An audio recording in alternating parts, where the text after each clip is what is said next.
Personajes ilustres de Trujillo. Simón de la Valle de la Bodega San Martín y Cuadra. Pasó fue contador de las Reales Cajas de Trujillo, en el Perú revisor de las Reales Cajas de Cajamarca, Huamachuco y Huambos corregidor de Piura. Alcalde de Trujillo en 1758. Se casó en Trujillo el 20 de noviembre de 1729 con María del Carmen Cortés y Cartavio, natural de Trujillo. Tuvieron dos hijos, que fueron, T.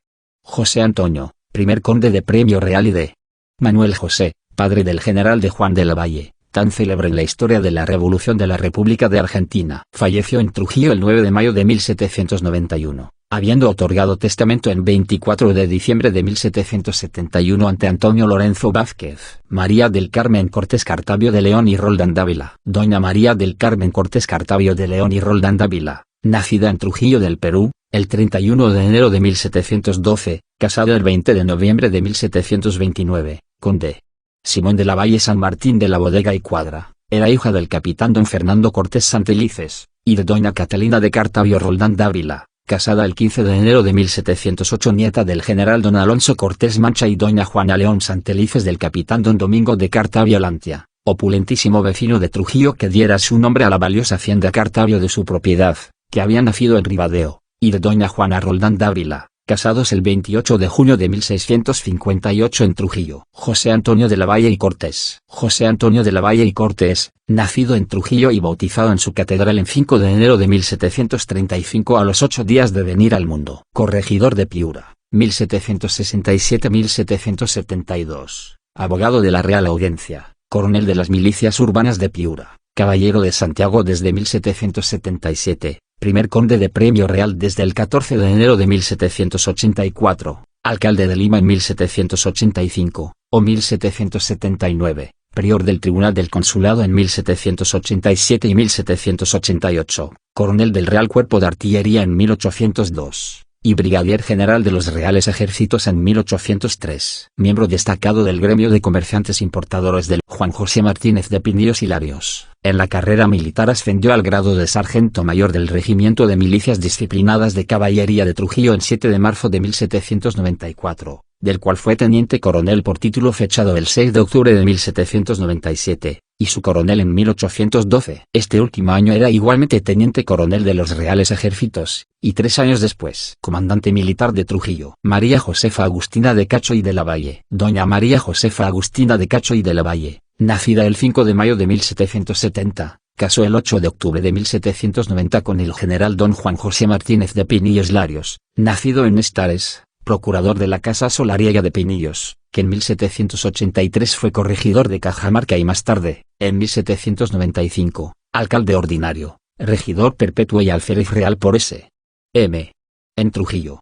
Nicolás Casimiro de Bracamonte y López Fontao. Y conde de Valdemar de Bracamonte, marqués de Herrera y Valle Hermoso, capitán de los Reales Ejércitos del Rey de España. Hijo de don Pedro de Bracamonte y Zarzosa, regidor perpetuo de la ciudad de Trujillo, y conde de Valdemar, y de doña Juana María López Fontao, hija de don Manuel López Fontao y de doña María Hilaria de Iturriaga y Medina. Casó con doña María Encarnación de Cacho y Lavalle. Alfonso González y Sáenz de Tejada, hijo de Juan Francisco González de Seguraida, María Sáenz de Tejada y Pinillos. Casado en la ciudad de Trujillo del Perú con Ta. Rosa Martínez de Pinillos y Cacho. Luis José de Orbegoso y Moncada. Luis José de las Mercedes de Orbegoso y Moncada, heredero del título de conde de Olmos, quien fuera presidente del Perú y gran mariscal de sus ejércitos, nació el 25 de agosto de 1795 en la hacienda Choquisonga ubicada en la docencia de la Intendencia de Trujillo, Departamento de la Libertad, cuando gobernaba el Perú su XXXV virrey el señor Fray don Francisco de Tabeada, Lemus y Villamarín, quien ejerció el mando en el Perú desde el 25 de marzo de 1790 hasta el 6 de junio de 1796.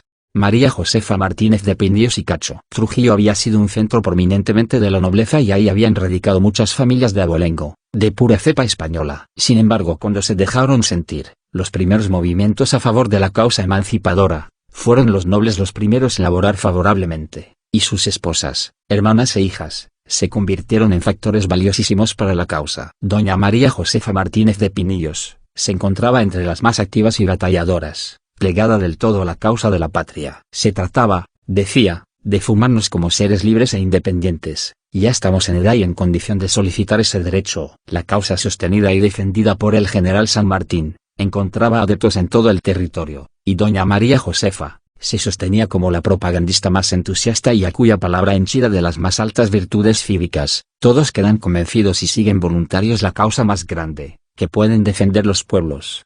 Pero si la causa de la libertad ganó tanto terreno, durante el gobierno de San Martín, no decayó en nada, cuando el protector deja voluntariamente el Perú, y es entonces cuando doña María Josefa sostiene en su casa las tertulias políticas, en las que tanto se trabajó para consolidar la libertad y la independencia del Perú, caldeado como se encontraba el espíritu de los peruanos, uniéndose todos, sin distinción de clases sociales. A la llegada de Bolívar, doña María Josefa, que se mantenía fiel a sus principios republicanos, es visitada por el Libertador y continúa prestando sus servicios, no obstante ciertas disposiciones del general, contra algunas familias de la nobleza, que sin afectar en nada la causa sostenida y defendida, hería la susceptibilidad de quienes sufrían destierros y castigos. Sin embargo, de todo esto, doña María Josefa se mantuvo fiel a la causa, que era la que su esposo apoyaba con todas las energías de su espíritu, valiente, noble e hidalgo. Vicente González y Martínez de Pinillos, nacido en Trujillo, hijo de Alfonso González y Sáenz de Tejada y de María Rosa Martínez de Pinillos y Cacho, casado Emilia de Orbegoso y Martínez de Pinillos, padres de Luisa González Orbegoso, casada con Augusto de Dreyfus Mar de don Carlos Alfonso González Orbegoso, conde de Olmos, senador de la República, prefecto de Arequipa, casado con su prima Josefina de Orbegoso González de Eduardo González Orbegoso, senador y prefecto de la Libertad, que casó con su pregoso González Manuela Emilia González Orbegoso, presidenta de la Unión Católica del Perú, casada con Eduardo Cuert Dubois-Mur Vicente Víctor González Orbegoso, diputado a Congreso, casado con Rosa Pardo Barreda y de Pablo González Orbegoso. Juan Manuel Iturrey y Aguilarte, de Juan Manuel Iturrey y Aguilarte el 17 de abril de 1795. Luego de estudiar en la escuela parroquial de la localidad pasó al convictorio de San Carlos, ganándose el calificativo de alumno distinguido por José Faustino Sánchez Carrión. Al fallecer su progenitor, 1817, Juan Antonio de Iturrey, retornó al hogar a fin de hacerse cargo de los negocios agrícolas de la familia.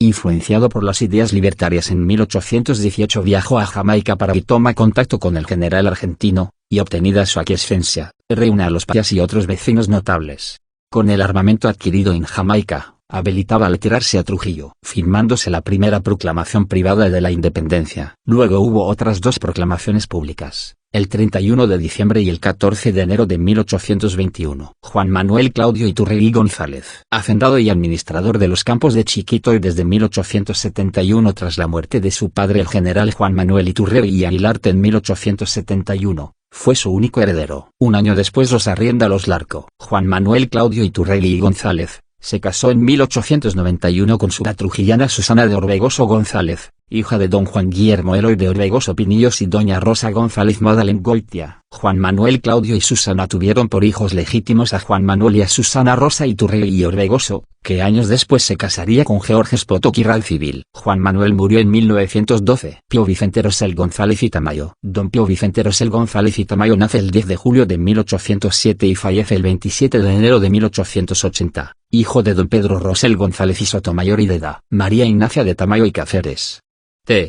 Pío Vicente se casa con da Elena Borgoño y Castañeda de Madalen Goitia, quien nace el 26 de marzo de 1824 y fallece el 23 de agosto de 1857. Luis G. Albrecht. La exportación de maderas llega al Perú por problemas de salud entre 1855 y 1856, casándose con Emilia Casanova y Velarde, hija del coronel Domingo Casanova, dueño de la hacienda Galindo, y se establece en Trujillo, adquiriendo la propiedad azucarera Facalá en el Valle de Chicama en 1862, en la cual, posteriormente se asocia con los hermanos Fluquer. Para 1865 adquiere la hacienda Sausal a fin de ampliar sus sembríos. Al inicio Albrecht siembra algodón en Facalá, el cual tenía buen precio y demanda debido a la guerra secesionista de Estados Unidos, la que conllevó a una enorme baja en la producción de los algodonales del sur de Estados Unidos. Pero dándose cuenta de la rentabilidad y facilidad de cultivo de la caña de azúcar en el valle, cambia de rubro y comienza con los cañaverales en Facalá, Sausal y Casa Grande. A decir de Elías Alvarado, a partir de 1870, la industrialización de la empresa azucarera se encuentra en pleno auge, siendo en el Valle de Chicama la fuerza utilizada principalmente la hidráulica seguida del vapor para las maquinarias, reemplazando a los obsoletos trapiches tirados por bueyes. En 1877, utilizando máquinas a vapor importadas de Filadelfia,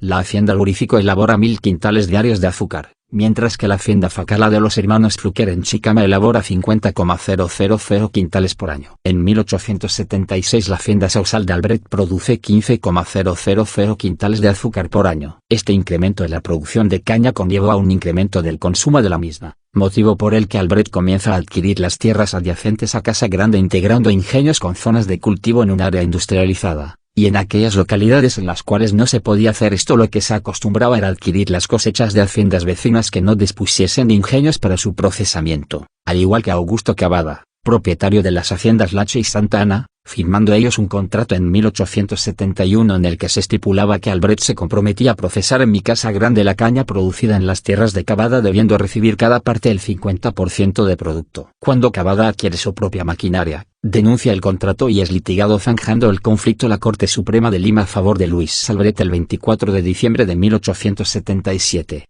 Luego, vino el descalabro nacional, la Guerra del Pacífico. También es necesario señalar que Luis Albret era casado de una prima del militar chileno Patricio Link. Se dice que gracias a esto pudo negociar condiciones favorables sobre los cupos. No está comprobado esto último, lo que sí se conoce es que luego de la guerra Albret quebró. Al producirse la toma de Lima, una expedición comandada por Link recorre el norte del país, imponiendo cupos a las industrias que encontraba a su paso so pena de destruirlas, llegando a hacer lo mencionado con las haciendas de Dionisio Dertiano y otras del Valle del Santa. En Trujillo se formó el Batallón Libres de Trujillo a cargo del coronel Justiniano Borgoño, el cual luchó en las batallas de San Juan y Miraflores. Posteriormente se formó el Batallón N Grado 01 integrando a sus filas el capitán Ranieri Manuzzi, saliendo al puerto de Salaberry para impedir el desembarco de los chilenos. Luis Albret en ese momento decide alojar a algunos centenares de trujillanos en su hacienda Casa Grande, amparándolos bajo el pabellón imperial alemán. Al llegar Link a Trujillo, impuso un cupo de 35,000 soles a la ciudad, caso contrario a la ocuparía, siendo el alcalde de la ciudad Cecilio Cox. Trujillo, y todo el país, atravesaba por una crisis económica pero ante las demandas de Link había que pagar el cupo por FAS o por nefas. Cox entrega 30,000 soles y Albret 5,000, de su propio peculio para salvar la ciudad. Luego de ello, Link parte al Valle de Chicama e impone un cupo de 40.000 soles. Caso contrario el puente sobre el río Chicama sería destruido y las haciendas saqueadas. Cox y Albret negocian un descuento a 20,000 soles. Sin embargo al no reunir el dinero en la fecha pactada Link comienza a destruir el puente, motivo por el que Cox y Albret pagaron cada uno 10.000 soles nuevamente de sus propios recursos. Según una tradición trujillana, Albret lo abonó con su propio dinero pues dijo, los bienes se han hecho para remediar los males. Al término de la guerra y con las deudas adquiridas producto de los cupos, la falta de producción azucarera y la destrucción de mucha maquinaria industrial, en 1888 vende Casa Grande a otro alemán, Juan Gil de Meister, quien en 1889 funda la Sociedad Agrícola Casa Grande LTDA, pero ya eso es parte de otra historia. Luis Albret murió de julio de 1891. Una urbanización y un hospital en La Libertad llevan su nombre, y sus actos y nombres son recordados como parte de la tradición oral trujillana, como un inmigrante alemán de nacimiento, trujillano de corazón. Juan Gil de Meister Evers. Juan Gil de Meister, Joan Gil de Meister Evers o de Martin Gil de Meister Wilkens y Louis Henriette de Evers. De espíritu emprendedor y sin mayor capital que su capacidad, Juan Gil de Meister migra en su adolescencia hacia el Brasil como marino mercante. En 1843, trabajando en Río de Janeiro en un establecimiento comercial, ahorró lo suficiente para comprar una pequeña goleta de 180 toneladas, la cual carga con madera y sanera y con subsecuentes negocios. Sin embargo, luego de la Guerra del Pacífico tuvo que liquidar su empresa e invirtió en el Valle de Chicama, Trujillo, y comprando la hacienda Casa Grande en 1888 a su compatriota Luis Albret, se dedicó al ingenio azucarero modernizándolo y adquiriendo propiedades alrededor, iniciando un proceso de concentración de tierras en el Valle de Chicama nunca antes visto, en competencia directa con los Larco y la Casa Grace propietaria de Cartavio. 1883-1893 además de la agricultura se dedicó a la creación de 6 sociedades mineras y una sociedad de ferrocarril, haciéndose cargo en 1887 de la hacienda azucarera Casa Grande. Para 1898, Gil de Meister había ya comprado 8 grandes haciendas azucareras y era el segundo gran terrateniente del valle, después de la familia Larco. Fallece el 31 de mayo de 1898. José Ignacio Chopitea y Luna Victoria. José Ignacio Chopitea, nació en 1858. Hijo de don Manuel Antonio Chopitea Villalobos y doña Dolores Luna Victoria, descendientes de nobles familias trujillanas, heredando virtudes y cualidades que les sirvieron de pedestal a sus éxitos destacando como elemento de primera línea en el desenvolvimiento económico, político, social y cultural del país, ocupando sitial relevante como ejemplo y símbolo de pasadas y venideras generaciones de peruanos. Se formó profesionalmente en centros avanzados de Europa, graduándose de ingeniero agrónomo y una vez en la patria tomó a su cargo la negociación agrícola de su padre, poniéndola a la altura del avance industrial de la época. Muerto su padre en 1888, heredó la hacienda Laredo, que por entonces solo comprendía una reducida área de tierras de cultivo dedicadas al sembrío de caña de azúcar para elaborar chancaca en pequeña escala. La empresa industrial que llegó a forjar este trujillano, revolucionó la incipiente industria cañera nacional, ya que introdujo en Laredo un ingenio con la más alta tecnología en la industria azucarera. John Oile, nació en Aslingura a la comodidad, emigra al Perú, donde habría de ser tronco de esta prolífica familia trujillana. Con ese capital, juventud, evidente ambición y no menos imaginación, dio en el comercio como en tierras, y se fornegación a una sólida y prominente situación en la sociedad trujillana del siglo pasado. Regresa a Inglaterra en más de una oportunidad, ocasiones en que testa el 14 de diciembre de 1839 y el 19 de diciembre de 1848. Este último testamento, modificado con codinegación filos de 23 de marzo de 1857 y 15 de enero de 1858, y finalmente revocado el 23 de marzo de 1861. En estos documentos declara don John Oile profesar la religión católica, y pide ser sepultado con el hábito y cuerda de nuestro Padre San Francisco. A su fallecimiento, el 2 de abril de 1865, se dividen sus bienes entre su mujer, que hereda el 50%, y los 5 hijos que le sobreviven, dejándole a cada uno vastas propiedades que aún ahora conservan algunos de sus numerosos descendientes. John Oile había casado en la Catedral de Trujillo, Perú, el 12 de julio de 1832, con doña Josefa Moreno y Gutiérrez. Ofició el canónigo doctoral de dicha iglesia matriz, doctor don Pedro de Madalén Goitia, siendo padrinos el general don Luis José de Orbegoso y Moncada, allegado amigo de la familia, más tarde presidente de la Repugnación Blica, y la señora doña María Luisa de Olivera y testigos, el señor don José Perea, canón y negación de la misma catedral, don José Antonio de Quintana y don Manuel San Román. Doña Josefa Moreno y Gutiérrez nació en Trujillo el 19 de marzo de 1810, hija de don José Moreno y Nevado y doña Manuela Gutiérrez de Arroyo, casados en la Catedral de Trujillo el 15 de octubre de 1793. Doña Josefa fue bautizada de 3 días de nacida en la Catedral de Trujillo el 22 de marzo de 1810 por don Juan Antonio Dolores Roldán, teniente del cura rector de dicha iglesia catedral, siendo su madrina doña Manuela Escudero. Doña Josefa era nieta paterna de don Raimundo Moreno y doña Teresa de Nevado y nieta materna de don Joaquín Gutiérrez y doña María de Arroyo.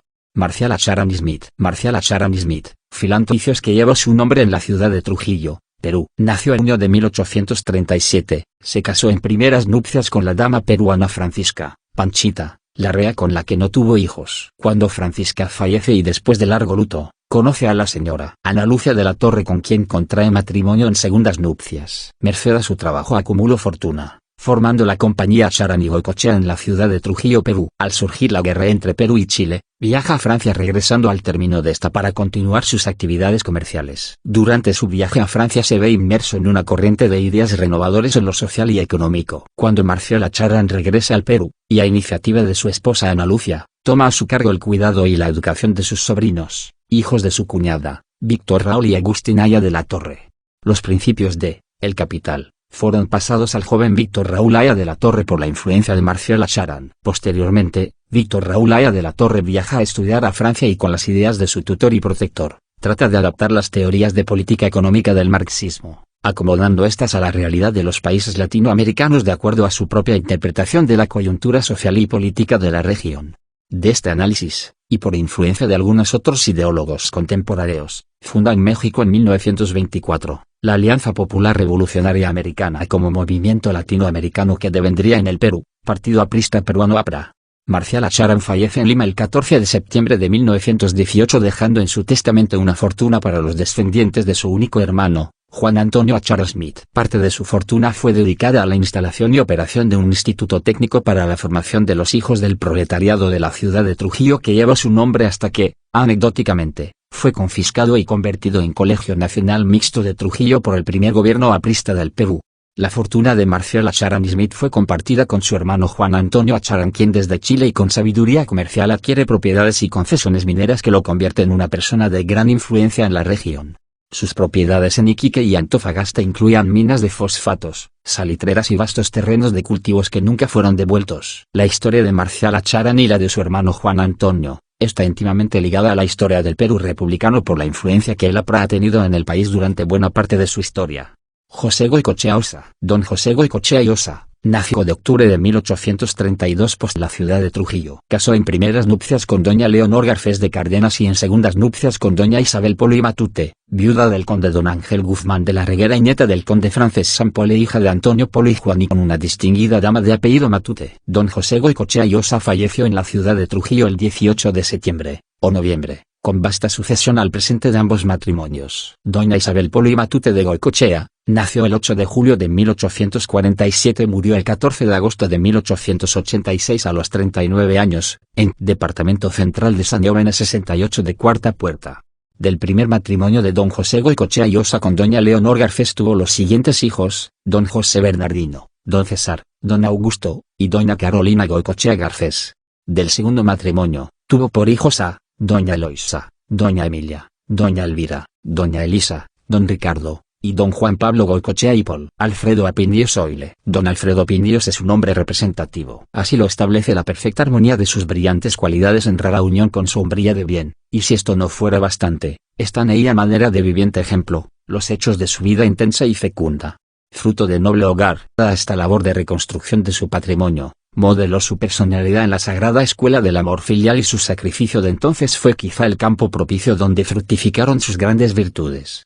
Formado, pues en la lucha, muchas veces vagaría su espíritu en demanda de justicia y su bordón de peregrino de un santo ideal que quebraría en la senda, pero la misión entregada a sus fuerzas y la conciencia de su responsabilidad seguirían, ayudadas por las nobles rebeldías de su sangre, para enseñarle nuevamente el camino del deber. Y en el perduró. Por sobre montañas de indiferencia, siguió su camino. Seguro de su obra, su planta poderosa pisó el terreno encantado del éxito, pero no olvidó sus sinsabores y sus luchas, y de ahí su conmiseración para el dolor ajeno, y de ahí también su magnanimidad y su tolerancia. Quien supo sufrir irguiendo la cabeza contra el infortunio y quiso y pudo triunfar, había de tener, seguramente, como inseparable atributo, un gran respeto por la ajena desgracia.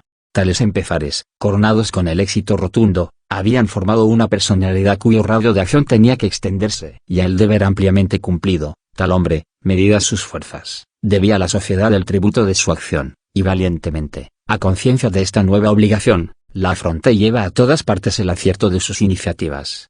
También en esta labor, y no podría ser de otra manera para quien tenía por norma el bien, le acompaña el éxito, y pronto su situación pública se prestigia y se consolida.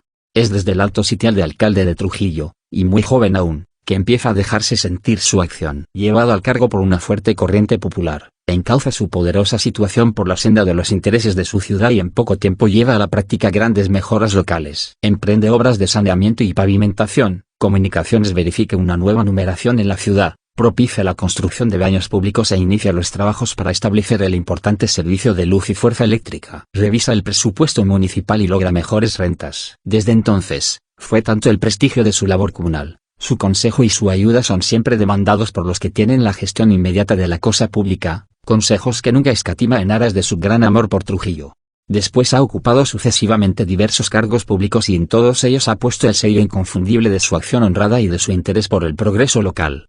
Como alcalde, presidente honorario de la Sociedad de Empleados de Comercio, socio y subdirector de Beneficencia, y presidente de la Cámara de Comercio, cargo que desempeña actualmente, ha dejado vivo ejemplo de su constancia, acierto y laboriosidad, preocupándose siempre del engrandecimiento local. Su situación comercial, debido a su propio esfuerzo, es expectable. La firma Pinillos, Goicoechea, de la que es propietario y gerente, ocupa muy alto lugar en el comercio de esta plaza, y sus transacciones se extienden a todos los departamentos vecinos. Su inteligente dirección ha colocado a la negociación en estado floreciente, y como muestra de sus sentimientos y del alto concepto que le merece la ajena colaboración, y en aras de un avanzado concepto social, ha establecido en su casa la participación de utilidades con sus empleados. Alguna vez recibió las solicitudes de diversas circunscripciones del departamento para que fuera a las cámaras a continuar la obra de bien en que estaba empeñado, pero hombre leal en sus decisiones, prefirió declinar ese honor ante la imposibilidad de atender a ese nuevo deber, ya que sus recargadas ocupaciones se lo impedirían. Pero atento siempre a los requerimientos del patriotismo, puso de su parte todo interés en que los pueblos tuvieran representantes dignos de ese honor, y luchó con ahínco y propició con su entusiasmo las aspiraciones de quienes juzgó capacitados. y frente a la nueva situación actual, en que sus ocupaciones pueden descansar en la contracción de un hijo laborioso e inteligente, es de desear que su abnegación se muestre nuevamente y preste a la patria el valioso contingente de su talento y de su carácter. En el Perú la política tiene sus seducciones y suele deslumbrar a sus elegidos, pero este hombre que ha sabido vivir 50 años de vida intachable, sin doblegar jamás las energías de su espíritu, está preparado para esa lucha decisiva y de más amplios horizontes. El carácter, la rectitud y el talento, unidos a su patriotismo, en rara conjunción, harán que sea fructífero al país su paso por la peligrosa senda sin que las zarzas del camino se enreden a sus pies. Abandonemos al hombre público y al comerciante para penetrar en su vida social. Don Alfredo Pinillos, extensamente vinculado en el país, es en Trujillo una figura de primera magnitud. El crédito de su labor pública y su generosa conducta y sus dotes de correcto caballero, le han llevado a colaborar en todas las obras de carácter particular que se han iniciado en Trujillo. Es presidente de la Junta de Progreso Local, institución privada, dedicada al embellecimiento de la población, y cuyos fondos están constituidos por donativos particulares. Presidente de la Junta encargada de la construcción del camino a Quirubilca, importantísima obra que se lleva a cabo con gran entusiasmo, y cuya finalidad en orden al progreso departamental es evidente por el fácil intercambio que ella establecerá entre la costa y la sierra, y como miembro de la Comisión del Centenario de la Independencia, próximo a celebrarse, dirige la inversión de los fondos que ha donado don Víctor Larco Herrera con ese objeto y que asciende a LP 10,000. Preside también el primer centro social de Trujillo, el Club Central, cargo que desempeña hace muchos años y en el que siempre es reelegido. Nacido don Alfredo Pinillos del matrimonio de don Máximo Martínez de Pinillos y de Bracamonte y de doña Josefina Oile Moreno, descendientes de nobles familias de ilustre abolengo español e inglés, respectivamente, tuvo en su sangre la simiente de sus grandes virtudes, y supo hacerles el homenaje de continuarlas haciendo honor al preclaro nombre que le legaron. La tradición de su hogar, en el que penetramos respetuosamente, ha sido continuada. La distinguida matrona que le acompaña hoy en esta senda florida de su bienestar y su prestigio, la señora Elisa Goicoechea y Paul, nacida también en ilustre cuna, y los frutos de su amor, entre los cuales ya apuntan algunos que constituyen una esperanza, son el mejor premio que ha podido alcanzar quien recorrió familiarmente el camino del honor y el deber, y buscó siempre en la vida, como norte de sus aspiraciones, honrar los prestigios de su abolengo y labrar el bien colectivo. Ampliamente cumplida su obra que continúa con idéntico entusiasmo, su personalidad ocupa lugar preferente en la galería de las grandes figuras nacionales.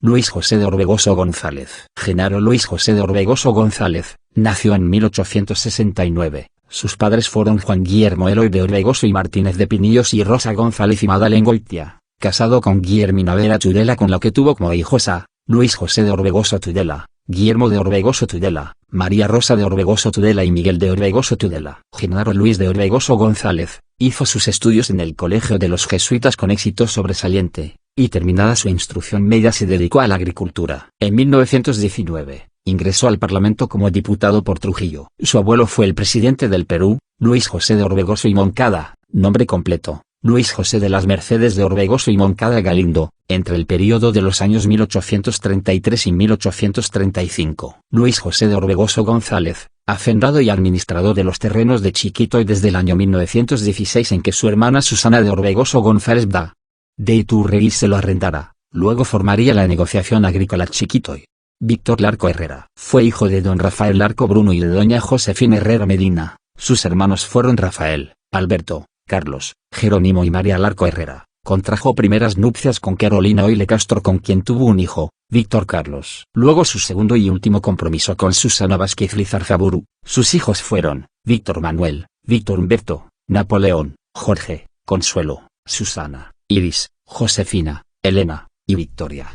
Inició sus estudios en el Colegio de la Inmaculada, pasó al Instituto de Lima, regido a la sazón por un grupo de maestros alemanes, y cursó en la Escuela Naval del Perú hasta recibir despachos de guardamarina. Pero pronto optaría por el comercio. Tomó a su cargo la explotación de la hacienda Chiquitoy, en el Valle de Chicama, y asumió la gerencia en 1891 de la sociedad agrícola constituida con sus hermanos. Es elegido senador por el Departamento de la Libertad en 1904. Fue sucesivamente reelegido hasta el año 1919. En 1913 es elegido alcalde de Trujillo, obsequió a la ciudad el magnífico edificio que hasta hoy ocupa las instalaciones de su consejo municipal. cuando se efectúa el golpe de Estado que derrocó al entonces presidente Guillermo Billinghurst el 4 de febrero de 1914, se une a los representantes que abogaron en favor del derecho sucesorio que la Constitución reconoce como primer vicepresidente, y por ello hubo de sufrir una breve encarcelación. Al poco tiempo extiende sus operaciones agrícolas hacia Argentina entre los años 1916 y 1917, alentando por la favorable coyuntura creada por la Primera Guerra Mundial.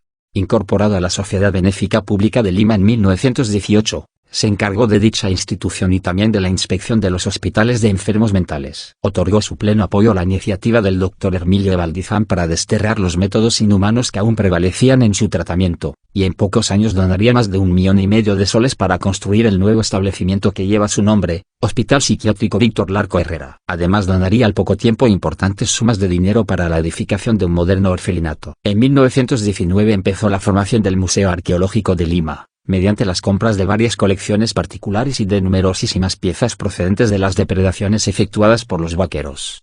Confiaría su organización a Horacio Urteaga y para albergarlo erigió un edificio exteriormente inspirado en el templo de Tiahuanaco, pero debido a las instancias de Julio Fetello, aceptó venderlo al Estado el 6 de diciembre de 1924, por la simbólica suma de 1 millón de soles. Donó al Club de la Unión el terreno donde edificó su local, en la Plaza Mayor de Lima, y dio renovado ejemplo de munificencia. Fue un hombre muy inteligente. Víctor Larco Herrera, nombre completo, Florentino Jerónimo Avelino Víctor Larco Herrera, nace en la ciudad de Trujillo el 14 de marzo de 1866. Hacendado y administrador de los terrenos de Chiquitoy desde 1882. Como consecuencia de la muerte de su padre ocurrida en ese año, liquida la firma que fundó su padre con su tío y entra a Chiquitoy como negociación Cuobda del Arco e Hijos. Tiempo después se convertiría en hacendado y administrador de Chiclín y luego Roma, 1901, al comprarlo a su tío Andrés Avelino Larco Bruno. Agricultor, político y filántropo. Hijo de Rafael V. Larco y Josefina Herrera Medina. Estudió en la Escuela Naval pero se dedicó a la agricultura en el Valle Chicama. Senador por la Libertad y reelegido, 1904-1919. Además alcalde de Trujillo, 1913. Donó grandes sumas de dinero para obras sociales y culturales. Se casó con Carolina Oile Castro, con quien tuvo un hijo Víctor Carlos, y en segundas nupcias con Susana Vázquez Lizarzaburu, con quien tuvo 9 hijos, Víctor Manuel, Víctor Humberto, Napoleón, Jorge, Consuelo, Susana, Iris, Josefina y Elena.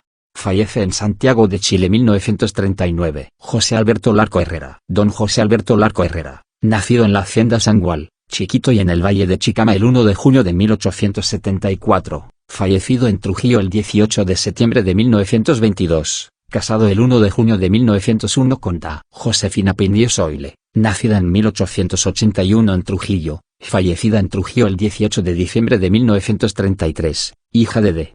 Máximo Pinillos Bracamonte y Da Josefina Oile Moreno. Jorge Juan Pinillos Cox. Cabalgué en un caballo antes de nacer. Era un lema familiar que solía siempre recordar don Jorge Juan Pinillos Cox. Y en realidad así sucedió el 8 de diciembre de 1903 en Salaberry, en circunstancias que su señora madre cabalgando sobre un caballo de paso le vinieron los dolores del parto y de emergencia nació ahí mismo. Al respecto la destacada periodista y poetisa Alfonsina Barrio Nuevo se refirió a don Jorge Juan, publicando en la página editorial del Comercio de Lima, edición del 5 de octubre de 1977, un interesante artículo titulado Cabalgaba antes de nacer. Don Jorge Juan fue sin lugar a dudas una de las personas más representativas del caballo peruano de paso. Descendiente de señores de campo y caballo y de un nombre, Jorge Juan Pinillos Castro, su padre, y Jorge Juan Martínez de Pinillos de Bracamonte su abuelo, forjadores de uno de los hierros más antiguos del Perú, JJP. Fue su tatarabuelo, a finales del siglo XVIII, Juan Alejo Martínez de Pinillos Larios con su hermano Juan José, propietarios de fundos entre otros, Pomalca, Coyud y Latina, que comenzaron la cría de caballos finos de paso con la finalidad de poder recorrer con comodidad las grandes distancias entre el campo y la ciudad. De las virtudes que tuvo don Jorge Juan Pinillos Cox podemos destacar 3, su honestidad, hombría y amistad que puso de relieve en todos los actos de su vida. Sobre la amistad decía, para elegir un amigo debemos tener suerte y al haberlo conseguido, conservarlo hasta la muerte. Y fiel a sus palabras fue entrañable amigo de sus amigos. Hombres que no se olvidan. Es otro importante artículo relacionado con la vida de don Jorge Juan Pinillos Cox. Fue escrito por Maruja Tafur Niñez, quien entre otras cosas dice, caballero y gentil hombre, su auténtico cabalgar trujillano de alma entera con su mano franca y abierta, su optimismo a flor de piel y su sonrisa sincera. También lo resalta como hombre de lucha y trabajo, de desbordante animosidad, de verbo florido y franco, que en didácticas tertulias sobre caballos de paso despertaba en sus escuchas verdaderos sentimientos de grata peruanidad. Refiere, asimismo, que con tenaz y arduo empeño, con magistral y dedicado esmero, chalaneando, enfrenando, adiestrando logró estirpe y señorío en su caballo de paso. Se identificó con ellos y los hizo a su semejanza, nobles, viriles, gallardos, vigorosos, corajudos, decididos, valientes, exquisitos, leales, encelados sementales en cálidos pastizales de San Carlos y Huamán. A Rafael Larco Oile, Don Rafael, o Ray como lo conocían sus amigos y colegas anglohablantes, nació el 18 de mayo de 1901, en la hacienda Chiclín, Valle de Chicama, cerca a Trujillo, Perú, hijo de Don Rafael Larco Herrera y Doña Esther Oile del Arco. Se crió en la hacienda azucarera con sus hermanos más jóvenes, Constante y Javier. Recibió su educación primaria en Trujillo en el Instituto Moderno de Trujillo, Colegio Entra Señora de Guadalupe y el Instituto Inglés de Barranco. En 1914, lo mandaron a Estados Unidos a hacer la secundaria y entró a Tome High School de Maryland. Durante su estancia ahí, fue uno de los sobresalientes atletas a nivel secundario del estado de Maryland, especialmente en fútbol americano, aunque también era bueno en béisbol, fútbol, soccer y atletismo en general. En 1919 ingresó a Cornell University para estudiar agricultura y luego asistió como un estudiante especial no graduado a la Facultad de Ingeniería en la Universidad de Nueva York en 1922 y a la Facultad de Comercio en 1923, donde estudió Administración de Empresas y Finanzas. El propósito principal de la educación en Estados Unidos no era obtener títulos formales, sino estudiar ingeniería con el objeto de mecanizar la industria azucarera en la hacienda de la familia, para familiarizarse con los problemas de bienestar, educación y organización de los trabajadores azucareros y sus familias y para desarrollar un entendimiento práctico de las operaciones comerciales. Para profundizar estos estudios, también viajó a Cuba, Puerto Rico, Europa y Hawái. Al volver a Perú a finales de 1923, aplicó este conocimiento comercial y de ingeniería en los intereses de la familia en el Valle de Chicama y se convirtió en el presidente del Directorio Ejecutivo de Negociación Chiclín y Hacienda Salamanca. Estas haciendas se volvieron famosas en el norte por su sorprendente incremento de reservas por romper los récords en la producción de azúcar por hectárea y azúcar por tonelada métrica de corte de caña, el resultado de haber sido el primero en introducir la producción mecánica en la costa norte. Además, bajo su dirección la familia desarrolló una hacienda azucarera modelo en Chiclín, que incluía hospitales, clínicas, colegios con avanzados sistemas de educación y métodos modernos de enseñanza. Alrededor de 1924, el interés del Larco en la arqueología de su país comenzó como resultado de la influencia de su padre. En la hacienda de Chiclín, había vivido en el ambiente de un museo desde que nació, pues su famoso padre empezó en 1903 a construir una colección de cerámica precolombina del norte del Perú. Más adelante, mientras viajaba por Europa, a Rafael Larco Herrera visitó el Museo del Prado en Madrid y se dio cuenta que su colección de objetos arqueológicos peruanos era pobre. Así que donó toda su colección arqueológica a España, y hoy en día esta se exhibe en el Museo Arqueológico en Madrid. De esta primera colección arqueológica, se guardó un autorretrato mochica impresionante, y esto formó el núcleo de la nueva colección arqueológica. En 1925, el padre del Larco adquirió 600 vasijas de cerámica y otros objetos arqueológicos de su cuñado, Alfredo Oile, y una colección más pequeña de Dr. Mejía, y dio la colección entera a su hijo, Don Rafael. Aunque el último había mostrado cierto interés en el pasado del Perú, esta colección lo inspiró para desarrollar un museo y estudiar intensamente la arqueología del Perú. A partir de este momento, Larco incrementó la colección al comprar especímenes del Valle de Chicama y los valles cercanos a Trujillo, Pirú y Chimbote en el norte, y luego de otras partes del Perú, pero siempre especializándose en el norte del Perú. La colección creció tan rápidamente que tuvo que ser instalada en un edificio separado de la hacienda Chiclín, el cual fue inaugurado como el Museo Rafael Larco Herrera en julio de 1926, para proteger las riquezas arqueológicas del Perú y como monumento a su padre que aún vivía.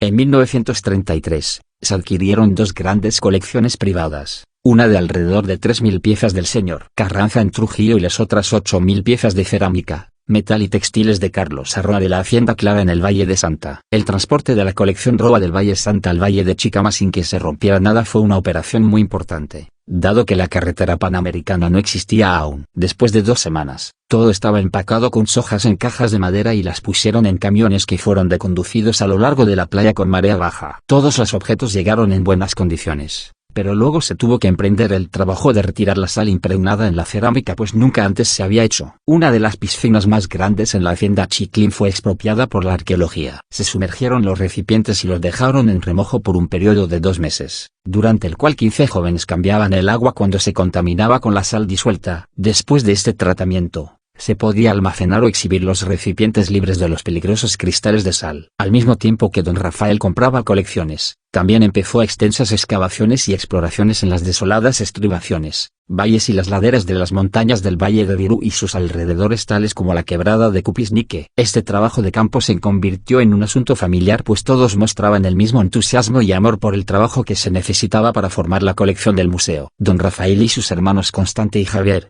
su esposa Isolina, su hija Isabel y su amigo cercano Enrique Jacos de Trujillo, pasaron un tiempo considerable juntos en el campo. Se registraron muchos datos valiosos sobre la asociación de áreas de sepulcros, información que sería de gran utilidad para los estudiosos si pudiese publicarse. De esta continua actividad, el museo creció hasta 1966, año en que murió, cuando tenía unos 40.000 recipientes de cerámica y miles objetos de metal, textil y madera. En la hacienda Chiclín, la colección llenaba 17 habitaciones y el excedente era tan grande que se tuvo que construir un techo provisional entre las dos construcciones para proteger del clima a los especímenes en hileras largas.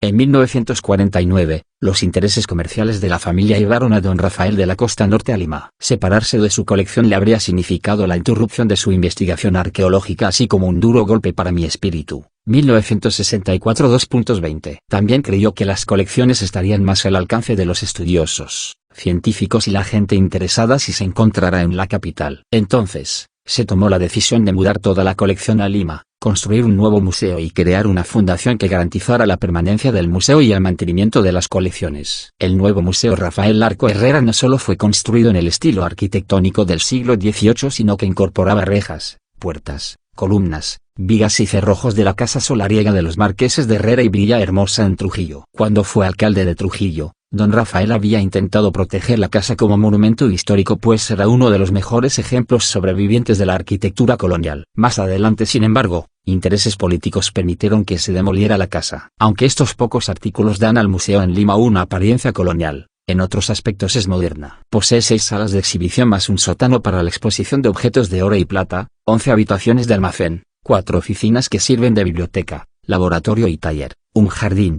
patio, terraza donde se exhiben los objetos más grandes de piedra. En los planes de la época en que Larco murió se incluía la incorporación de una sala de conferencias. Don Rafael estaba particularmente orgulloso del hecho que el Museo Rafael Larco Herrera, con todas sus colecciones, sus publicaciones, el personal y los edificios, habían sido desarrollados de manera privada, sin la ayuda directa o indirecta del gobierno. El traspaso a Lima sí permitió a don Rafael continuar con sus estudios arqueológicos y en años recientes comenzó a publicar otra vez luego de un periodo de 12 años, 1948-1960, durante el cual estuvo profundamente envuelto en los intereses comerciales familiares y discapacitado por su débil salud. Fue un miembro activo del directorio de varias compañías, entre las cuales están Banco Comercial del Perú, Rayon Peruana, Rayon Celanese, Química El Pacífico, CIA. De Seguros El Sol, CIA.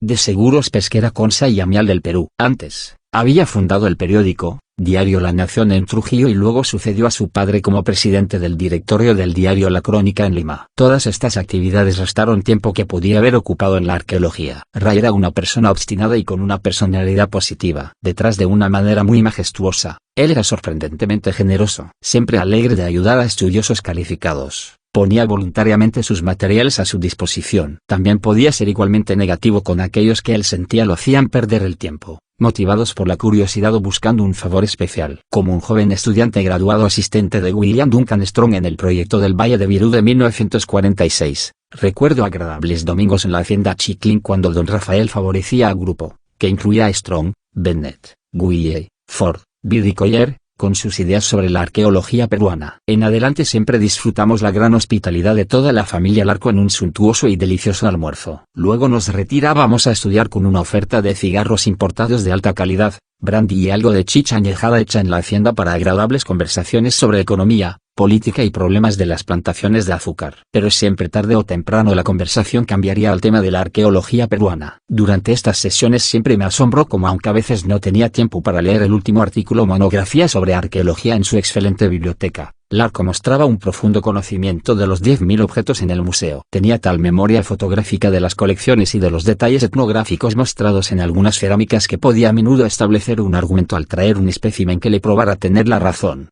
El profundo conocimiento de cientos de objetos en las colecciones del museo se veía reflejado en las sorprendentes contribuciones a la mitología y estructura sociopolítica mochica, basadas en escenas de las vasijas pintadas y moldeadas, su análisis de las modificaciones de las formas de los vertederos de las vasijas mochica, que permitió establecer subdivisiones en subperiodos, y los detallados estudios de cerámica erótica precolombina, para mencionar solo unas cuantas publicaciones. Siempre llevó a cabo cada proyecto con intensidad y rigurosidad, documentando un argumento con una gran cantidad de especímenes. Su mayor fracaso profesional fue no poder documentar completamente la base para sus conclusiones, en parte debido a las múltiples obligaciones que demandaban su tiempo. Sus últimos libros fueron producidos bajo gran presión y apuro, poco tiempo antes de su muerte de un ataque al corazón en Lima el 23 de octubre de 1966. Estaba trabajando en una nueva monografía bien ilustrada sobre queros de madera, basada en lo que probablemente es la colección de queros más grande reunida en un museo. Mediante su dinamismo y determinación para no dejar nada obstruir su camino, don Rafael Arcoile no solo manejó bien las propiedades familiares, sino que avanzó la arqueología en el norte de la costa peruana, en una época cuando se conocía poco del desarrollo secuencial de las culturas precolombinas de esa región. Sus clásicas contribuciones al periodo formativo han resistido la prueba del tiempo. Dirigió y organizó también la conferencia de Chiclín sobre arqueología del norte del Perú en 1946 al terminar el proyecto del Valle de Virú, que es lamentable que otras conferencias como esta no se hayan podido organizar para facilitar el intercambio de ideas. Trágicamente, su débil salud en la última década, su ocupación con los negocios familiares y su limitado tiempo para la arqueología lo aislaron de la comunidad científica peruana a la cual contribuyó tanto. Sin embargo, sus publicaciones, las colecciones del Museo Rafael Larco Herrera y su perpetuación para administrar y dirigir el museo han asegurado a Rafael Arcoile el lugar como el cuarto gran pionero de la arqueología peruana. Carlos Martínez de Pinillos Coello, aviador peruano, nacido en Trujillo el 4 de enero de 1895, estudió para técnico mecánico, electricista en Lima en la Escuela de Artes y Oficios. En 1919 estableció el Liberty Garage Co., que rápidamente se convirtió en el mejor taller de la ciudad de Trujillo. El 21 de septiembre de 1920 pasó por la ciudad el aviador peruano Alberto L., que realizaba la primera gira por el norte del Perú en un Curtiss Standard, y como era lo lógico, contrató a Pinillos para el mantenimiento del avión y luego lo llevó con él durante el resto del viaje. Esto significó el inicio de la carrera de aviador de Pinillos y su viaje a Lima para estudiar en la Escuela de Aviación Civil de Bellavista. Cabe señalar que Pinillos había perdido la visión por el ojo izquierdo debido a un accidente de trabajo hacía 5 años, donde efectuó su solo el 24 de agosto de 1921 y recibió su brevete de piloto aviador el 1 de octubre del mismo año. Por algunos años realizó vuelos comerciales con la compañía Pinillos Aeroco, viajando a lo largo de todo el país, transportando pasajeros y haciendo vuelos de demostración en ciudades donde nunca habían visto un avión. En 1927 empezó el proyecto de un vuelo internacional, que después de varias rutas se decidió por dar la vuelta a Sudamérica, reuniendo un comité pro vuelo para reunir los fondos y viajando a Nueva York para la búsqueda del avión apropiado. El aparato escogido fue un Bianca CH-300 Pacemaker, monoplano de ala alta equipado con un motor Wright J5 de 220 HP que le permitía alcanzar una velocidad de crucero de 150 km por hora y una máxima de 185. Tenía 3 tanques de combustible con capacidad para 345 galones de gasolina que le permitía una autonomía de vuelo de 25 horas, aproximadamente 3,800 kilómetros, y una válvula de descarga rápida para casos de emergencia. Pinillos pidió que reforzaran el tren de aterrizaje para cargas pesadas e incluyó frenos en las ruedas y equipo completo de luces para vuelo nocturno. El avión fue bautizado Perú, el fuselaje estaba pintado verde oscuro y las alas amarillo anaranjado. Como navegante escoge de Carlos Martínez de Pinillos, en este mismo blog, publicada el mes de octubre de 2010, titulado, El vuelo del cóndor. César Abraham Vallejo Mendoza. César Vallejo nace en Santiago de Chuco, departamento de La Libertad, Perú, un 16 de marzo de 1892 y fallece en París, el 15 de abril de 1938, poeta y escritor peruano considerado entre los más grandes innovadores de la poesía del siglo XX. Fue, en opinión del crítico Thomas Merton, el más grande poeta universal después de Dante, palabras que no añaden nada al enorme legado del poeta del dolor humano, quien revolucionó la forma y el fondo de sentir y escribir poéticamente. En Trujillo se asoció con la llamada Bohemia Trujillana, círculo de intelectuales que más tarde sería conocido como el Grupo Norte. Este núcleo estuvo conformado por Antenor Orrego, José Eulogio Garrido, Alcides Pelucín, Víctor Raúl Aya de la Torre, Juan Espejo Asturrizaga, entre otros. En la capital Vallejo se vinculó con escritores e intelectuales como Abraham Valdelomar y su grupo Colónida, José Carlos Mariátegui, Luis Alberto Sánchez, Manuel González Prada, José María Eguren y Juan Parra del Riego. Fue en Lima donde publicó sus 2 primeros poemarios, Los Heraldos Negros, 1918, que reúne poesías que si bien en el aspecto formal son todavía de filiación modernista, constituyen a la vez el comienzo de la búsqueda de una diferenciación expresiva y trilce. 1922, obra que significa ya la creación de un lenguaje poético muy personal, coincidiendo con la irrupción del vanguardismo a nivel mundial. En 1923 dio a la prensa su primera obra narrativa, Escalas melografiadas, colección de estampas y relatos, algunos ya vanguardistas. Ese mismo año partió hacia Europa, para no volver más a su patria. Hasta su muerte residió mayormente en París, con algunas breves estancias en Madrid y en otras ciudades europeas en las que estuvo de paso. Vivió del periodismo complementado con trabajos de traducción y docencia. En esta última etapa de su vida no publicó libros de poesía, aunque escribió una serie de poemas que serían publicados póstumamente. Publicó en cambio, libros en prosa, la novela proletaria o indigenista El Tungsteno, Madrid, 1931, y el libro de crónicas Rusia en 1931, Madrid, 1931. Por entonces escribió también su más famoso cuento, Paco Yunque, que fue publicado años después de su muerte. Sus poemas póstumos fueron agrupados en dos poemarios, Poemas humanos y España, Aparta de mí este cáliz, publicados en 1939 gracias al empeño de su viuda, Georgette Vallejo. La poesía reunida en estos últimos poemarios es de corte social, con esporádicos temas de posición ideológica y profundamente humanos. Para muchos críticos, los poemas humanos constituyen lo mejor de su producción poética, que lo han hecho merecedor del calificativo de poeta universal. Alfredo Pinillos Goicoechea nace en la ciudad de Trujillo, el 11 de mayo de 1896. Hijo de D. Alfredo Pinillos Oileda, Elisa Goicoechea Paul, casado con Da. Elvira Oile Vázquez, padres de Alfredo Pinillos Oile. Don Alfredo fallece el 10 de octubre de 1950. Álvaro Pinillos Goicoechea nace en la ciudad de Trujillo, el 7 de agosto de 1898. Hijo de D. Alfredo Pinillos Oileda, Elisa Goicoechea Paul, casado con Da. Carola Oile Quiñónez, padres de Sergio, Pedro y Armando Pinillos. T.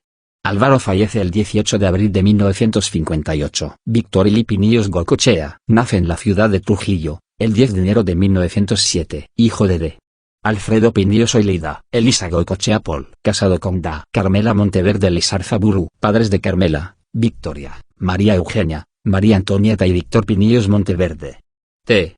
Víctor fallece el 12 de febrero de 1968. Máximo Pinillos Goicoechea nace en la ciudad de Trujillo, el 14 de agosto de 1909. Hijo de D. Alfredo Pinillos Oileda, Elisa Goicoechea Paul, casado con Olga Rebagliati Meyer. Padres de María Emma, María Olga, Rosa María, Rosario, María Teresa, y Máximo Alfredo Edgardo Pinillos Rebagliati. T. Máximo fallece el 7 de agosto de 1973. Macedonio de la Torre Collard. Macedonio de la Torre Collard, 1883-1981, fue un pintor peruano. Artista versátil, fogoso y original, se educó en Europa en la década de 1920 y llevó al Perú la modernidad pictórica, representada por el vanguardismo fauve y el abstraccionismo. 1930. Hijo de Roque Agustín de la Torre y Cárdenas, y de Adelaida Collard Mendoza, nació el 27 de enero de 1893 en la hacienda Chuquisongo, distrito de Los primeros estudios en el Colegio Alemán Inglés de Trujillo y en el Seminario de San Carlos y San Marcelo de la misma ciudad, dirigido por los nos. lazaristas franceses. Recibió una educación muy esmerada y orientada al cultivo de los valores espirituales. La educación secundaria la continuó en el mismo seminario y la concluyó en el Colegio Nacional San Juan de Trujillo. Pasó luego a la Universidad Nacional de Trujillo, 1912, y después a la Universidad de San Marcos de Lima, 1913-1914, asimilando una vasta cultura que le permitió una bien formada sensibilidad y una profunda comprensión de los valores estéticos. Durante las vacaciones de verano regresaba a Trujillo. En esos años frecuentó también la famosa Bohemia trujillana, conocida luego como el Grupo Norte, que reunía lo mejor de la intelectualidad radicada en Trujillo, entre quienes figuraban su primo Víctor Raúl Aya de la Torre, Antenor Orrego, Alcides Pelucín, José Eulogio Garrido, César Vallejo y Juan Espejo Asturrízaga. A la sazón era un hábil violinista que se hacía aplaudir en las veladas juveniles, y aunque cultivaba también la pintura y el dibujo, su vocación no había tomado una orientación definitiva. Para encontrarse a sí mismo, emprendió un aventurado viaje a pie hacia la Argentina, a través de Bolivia. Llegó a Buenos Aires en 1915, y para sobrevivir ejerció diversos oficios. Frecuentó también el grupo de artistas del barrio porteño de La Boca, encabezado por Benito Quinquela Martín y Orlando Stagnano. Se definió entonces su vocación por la pintura, y de vuelta al Perú, efectuó en Arica su primera exposición pictórica individual, 1917. De retorno en Trujillo, se reencontró con sus amigos del Grupo Norte, que ya iba desarticulándose. Al respecto se recuerda que el 10 de junio de 1917, en una recepción que efectuó en su casa para mostrar sus esculturas a sus amigos, el poeta César Vallejo leyó por primera vez su poema Los Heraldos Negros.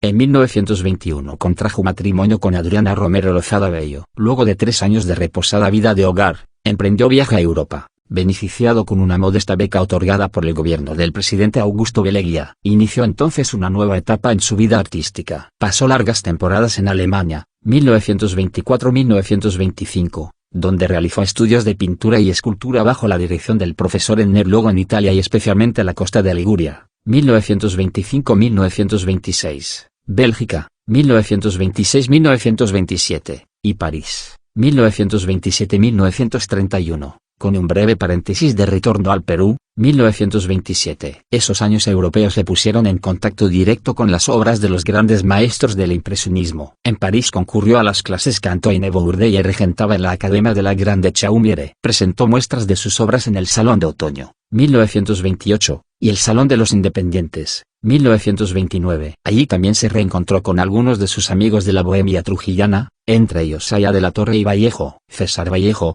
que trabajaba entonces como periodista, comentó por entonces en una colaboración que envió a la Revista Mundial de Lima, que Macedonio de la Torre, con solo haber enviado este año por esfuerzo de sus amigos, un cuadro al Salón de Otoño, ha suscitado en la alta crítica francesa debates dignos de un renovador de la pintura. La crítica de París no le ha elogiado como se elogia a cualquiera, sino que le ha elogiado discutiéndolo, que es el verdadero modo de elogiar a un creador. Mayo de 1929. En 1930 Macedonio retornó a Lima con su familia, para radicar definitivamente en su patria. Realizó la primera exhibición de pintura vanguardista, paisajes urbanos y rurales del viejo continente, siendo este un acontecimiento insólito en la capital peruana. No logró imponerse al indigenismo, entonces muy en boga entre los pintores peruanos, hasta que el pintor Ricardo Grau, quien, al igual que Macedonio, retornó al Perú en 1938 después de una larga estancia europea, replanteó dicha situación a favor de la difusión de la modernidad pictórica.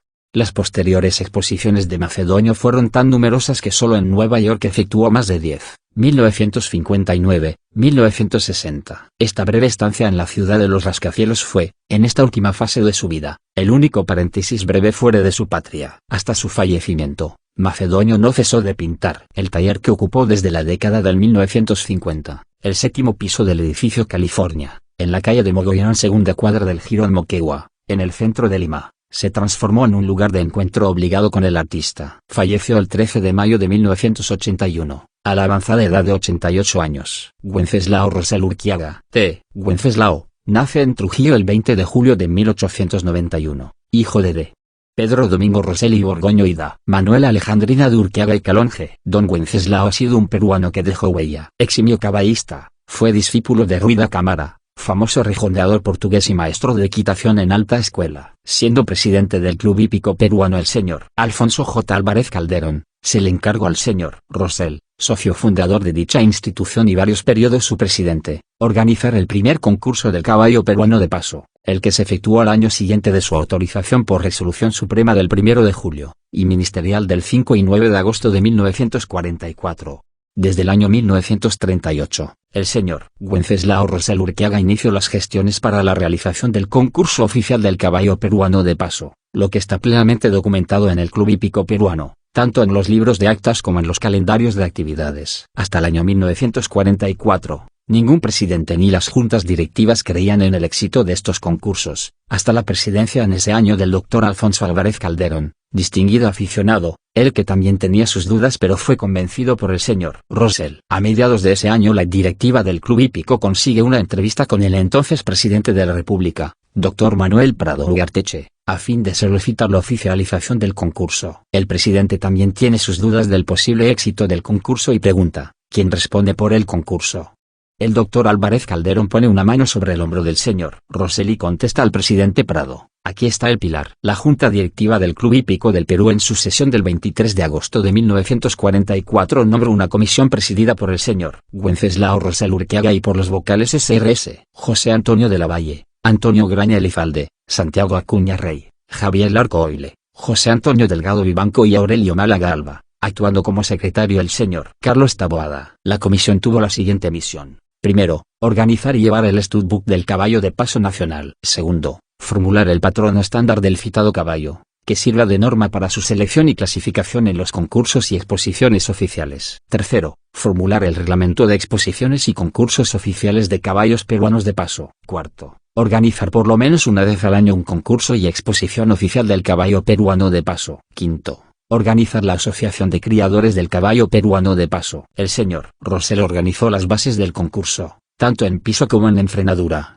y presidía simultáneamente a los miembros del jurado calificador. El primer concurso tuvo como jurado al señor Wenceslao Rosell Urquiaga, como asistente el señor Antonio Graña Elizalde y como médico veterinario el doctor Aurelio Málaga Alba. El concurso fue un rotundo éxito, saliendo campeones. Campeón del año macho, el caballo Oro Viejo de propiedad de los hermanos Larco Herrera. Campeón del año hembra, la yegua Mariposa de propiedad del señor Santiago Acuña. Y campeón del año capón el caballo número 7 de propiedad de la empresa agrícola Chicama. Víctor Raúl Aya de la Torre. Víctor Raúl, nace en Trujillo, un 22 de febrero de 1895 y fallece en Lima, el 2 de agosto de 1979. Fue un pensador y político peruano. Fundador y líder histórico de la Alianza Popular Revolucionaria Americana, que llegará a ser el partido aprista peruano, el más longevo y el de mayor consistencia orgánica de la política del Perú. Es reconocido como uno de los más importantes ideólogos políticos de Latinoamérica y figura clave, junto a José Carlos Mariátegui, para la formación de los partidos políticos de masas en el Perú. Víctor Raúl Aya de la Torre, fue hijo de los también trujillanos Zoila Victoria de la Torre y de Cárdenas, y Raúl Edmundo Aya y de Cárdenas, que eran además primos. Se conmemora su nacimiento como el Día de la Fraternidad. Aya ingresó a la Facultad de Letras de la Universidad Nacional de Trujillo, donde se hizo buen amigo del destacado poeta César Vallejo en el curso de literatura. Ambos, junto con otros estudiantes y bajo la conducción de Antenor Orrego y José Eulogio Garrido, integraron la llamada Bohemia Trujillana, grupo intelectual que después fue bautizado como el Grupo Norte. Posteriormente, prosiguió sus estudios en la Universidad Mayor de San Marcos de Lima. En 1917 conoció al político y literato Manuel González Prada y se convirtió en asiduo visitante de su casa, desarrollando inquietudes políticas derivadas del radicalismo de dicho intelectual. En 1918 fue uno de los que cargó su ataúd. En enero de 1919 participó en la lucha por el establecimiento de las 8 horas de trabajo y, en octubre de ese año, fue elegido presidente de la Federación de Estudiantes del Perú, apoyando la asunción al poder de Augusto B. Leguía. Sin embargo, más tarde emprendió numerosas protestas contra el gobierno. Estuvo vinculado con todos los sectores de la sociedad. Encabezó movimientos a favor de la reforma universitaria en el Perú y las organizaciones obreras. Participó en el primer Congreso Nacional de Estudiantes, realizado en el Cusco, marzo de 1920, donde se aprobó el proyecto de creación de las universidades populares, que en 1922 tomaron cuerpo con el nombre de González Prada.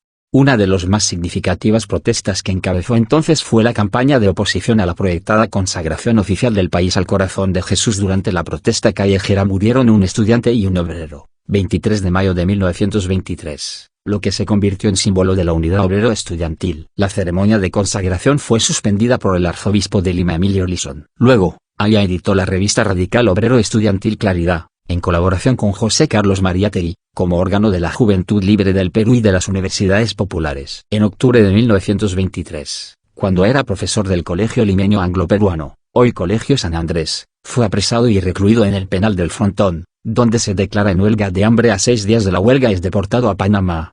Aya de la Torre se traslada desde Panamá a México, donde tiene cercano contacto con la Revolución Mexicana y con Diego Rivera. Es en Ciudad de México donde, el 7 de mayo de 1924, funda la Alianza Popular Revolucionaria Americana. Como se deduce de su nombre, la opción política inicial de Aya de la Torre buscaba consolidarse en un proyecto para toda la llamada Indoamérica. Ese mismo año, viaja a Rusia invitado por el ministro de Educación, donde se ve en contacto con la Revolución Rusa. Desde México, fue también a Costa Rica y Alemania. Se dedicó íntegramente a formar un gran movimiento que pudiera representar a las masas excluidas de la América India. Inicialmente, la alianza tiene comités en Buenos Aires, Ciudad de México y La Paz. El APRA nació como una fuerza eminentemente antioligárquica y antiimperialista. Estuvo tempranamente ligado al marxismo, pero discrepaba claramente de José Carlos Mariátegui al plantear el diálogo con el imperialismo capitalista. La ruptura entre ambos políticos es definitiva en 1928. Cuando Mariátegui funda el Partido Socialista Peruano. Luego de haber vivido en el exilio como consecuencia de su lucha en contra del oncenio de Leguía, Aya de la Torre volvió al Perú. Llegó primero a Talara, Fue recibido en su ciudad natal y finalmente ingresó a Lima. Fue postulado como candidato presidencial en las elecciones generales de 1931 por el entonces joven Partido Nacionalista Libertador, que cambió de nombre a Partido Aprista Peruano. La campaña aprista introdujo medios nunca antes vistos en las elecciones en el Perú,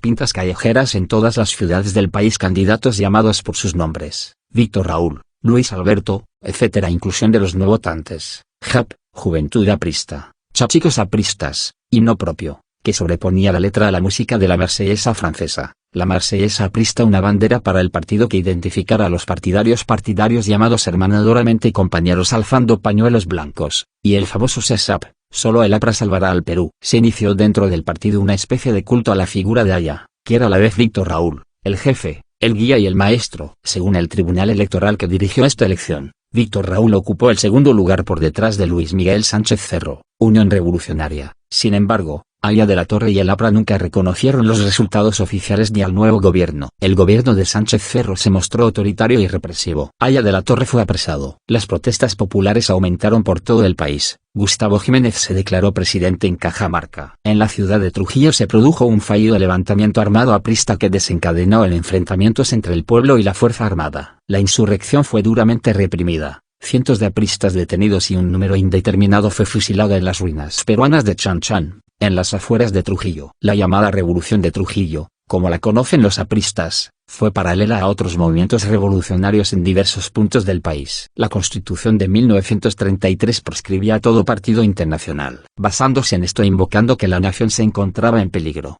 el gobierno declara ilegal al partido aprista en 1932. Sin embargo, el presidente fue asesinado con varios disparos a quemarropa el 30 de abril de 1933 en el campo de Marte de Lima, aparentemente por el aprista Alejandro Mendoza Leiva.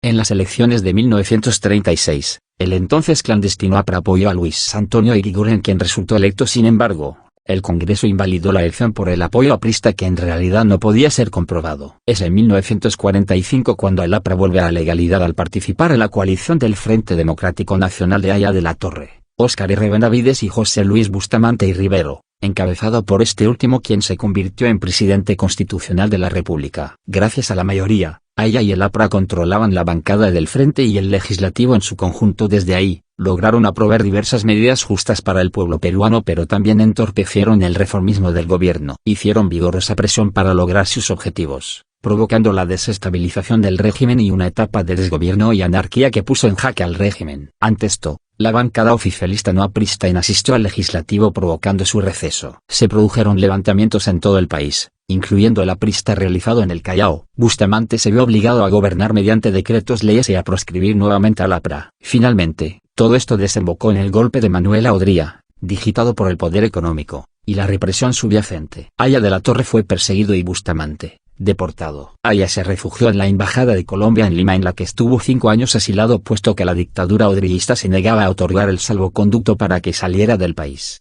En 1954, Aya es autorizado a salir del Perú gracias a la presión internacional. Era amigo de diversos personajes, como Albert Einstein, y publica un artículo en la revista Life donde empieza a esbozar el antiimperialismo democrático sin imperio. Es en ese momento, según algunos analistas, que el APRA abandona sus banderas primigenias y tiene un viraje conservador. Recién en 1956, los 3 principales candidatos presidenciales aseguraban la vuelta a la legalidad de su partido en virtud de este ofrecimiento. Aya de la Torre apoyó inicialmente a Hernando de la Valle y más tarde al vencedor Manuel Prado y Ugarteche, símbolo del poder económico. Fue cuando el país vivió una megacoalición que sustentó al gobierno pradista, el mismo Manuel Prado y Ugarteche, Víctor Raúl Aya de la Torre, Manuela Odría, Pedro G. Beltrán, Eudocio Rabines y Julio de la Piedra. Fue, pues, un régimen al cual ha sostenido con probada lealtad y decisión el Partido Aprista Peruano, Aya, 1962. Con ello, Aya y su partido en sus inicios claramente antioligárquicos sustentaron así, un régimen claramente oligárquico, probablemente con la esperanza de llegar al poder por vía legal y ya en ejercicio de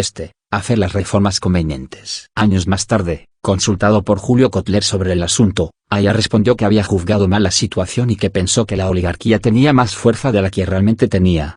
En las elecciones generales de 1962 se lanzó por segunda vez como candidato presidencial, esta vez por la Alianza Democrática, que agrupaba al partido aprista, el viejo partido de izquierda, con el movimiento democrático pradista, que representaba a los mayores sectores del poder económico. Aya obtuvo 558,237 votos frente a los 534,824 de Fernando Belaúnde Terry, Acción Popular, y a los 48,404 del expresidente Manuel Odría, Unión Nacional Odrillista. Sin embargo, el proceso ha sido tildado de oscuro y cuestionable. Como no obtuvo el porcentaje necesario para ser proclamado presidente, la elección iba a ser decidida por el Congreso a instalarse el 28 de julio, tal y como lo establecía la Constitución de 1933.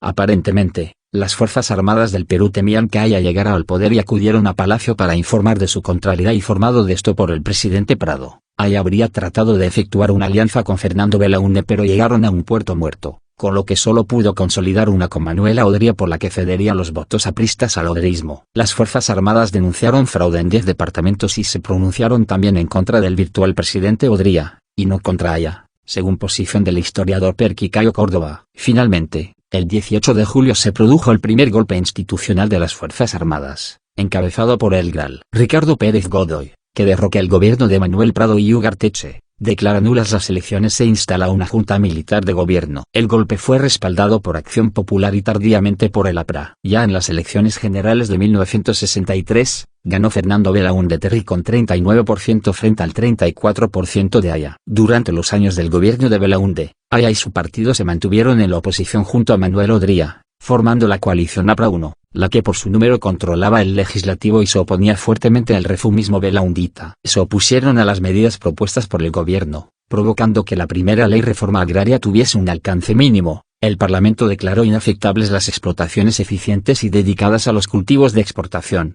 Decidió que las afectaciones en las áreas atrasadas fueran supervisadas por una oficina del legislativo y recortó sistemáticamente los recursos destinados a los bonos gubernamentales de pago por las expropiaciones. La primera reforma agraria solo expropió el 3% de las tierras expropiables y benefició solo a 13.500 familias. Asimismo, el Congreso Nacional, de mayoría pro-odrillista, censuró a 6 gabinetes y casi 100 ministros del gobierno de Fernando Belaúnde. Tras la llegada del gobierno militar de Juan Velasco Alvarado, los partidos políticos, entre ellos el APRA, son proscritos y perseguidas sus bases populares. No obstante, en 1970, en el Día de la Fraternidad, reclamó la paternidad intelectual de las reformas que realizaban los militares, protestando porque estos no reconocían la deuda intelectual que le tenían. Debemos estar insatisfechos porque no es manera, aceleradamente y furtivamente, de llevar esas ideas adelante y de esconderlas, sobre todo ocultando su origen y procedencia.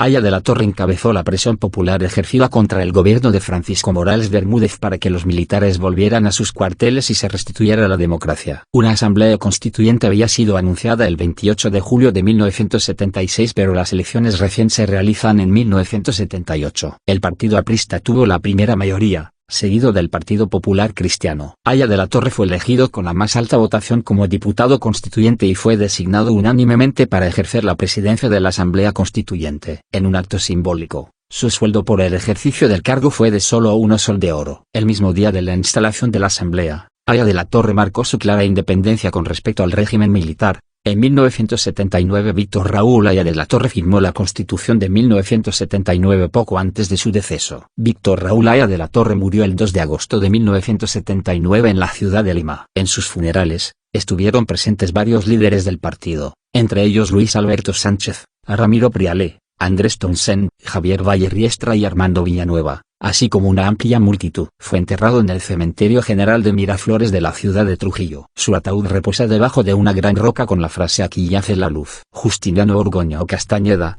Trujillo, La Libertad, 5 de septiembre de 1836. Lima, 27 de enero de 1921. Fue un militar y político peruano que en su calidad de segundo vicepresidente de la República ocupó la presidencia del Perú, de abril a agosto de 1894, en reemplazo del fallecido presidente Remigio Morales Bermúdez. Durante la Guerra del Pacífico luchó en la defensa de Lima y en la campaña de La Breña, en esta última en las filas del general Andrés Sacáceres, a quien luego apoyó durante su enfrentamiento con el general Miguel Iglesias. Fue nombrado ministro de Guerra y Marina en el primer gobierno cacerista, 1886-1887. Durante el gobierno de Remigio Morales Bermúdez, 1890-94, fue segundo vicepresidente de la República, y presidente del Consejo de Ministros, 1891. Al fallecer repentinamente el presidente Morales Bermúdez, y no obstante corresponder constitucionalmente la sucesión a Pedro Alejandrino del Solar por ser el primer vicepresidente, Borgoño asumió la presidencia,